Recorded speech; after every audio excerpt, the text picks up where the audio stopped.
Alors bonjour, je suis Étienne Farran, je suis un agent du Parc national des Pyrénées, technicien de l'environnement. Expliquez-nous un petit peu la raison de la manifestation aujourd'hui.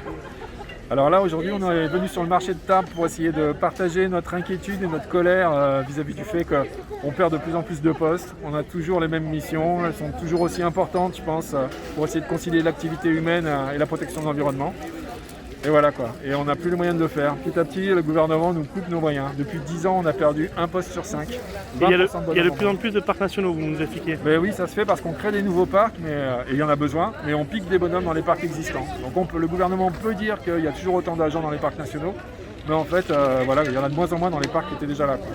Concrètement, les conséquences, c'est quoi? C'est les conditions de travail, c'est ne plus pouvoir remplir vos missions? Les conséquences, c'est à la fois que les conditions de travail, nos conditions de travail se dégradent et qu'il y a des gens qui ne sont pas bien dans leur boulot parce qu'ils ne savent plus où est-ce qu'on va en fait dans notre métier, ils ne savent plus comment on va faire nos missions.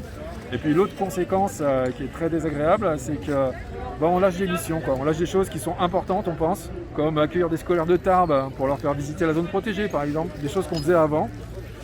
Des choses qui paraissent pas grand chose mais qui sont très importantes je pense pour l'avenir, ou le suivi d'espèces rares mais qui ne sont pas en déclin comme l'aigle royal par exemple ou le grand-duc, qui sont des espèces vraiment rares et sur lesquelles on ne peut plus faire le suivi et aménager les travaux forestiers pour pas d'impact. Tout ça on est obligé de lâcher et on lâche petit à petit de plus en plus de choses, on sait de moins en moins ce qui se passe dans la nature du coup, dans nos espaces protégés, et voilà quoi. Il y a d'autres manifestations prévues?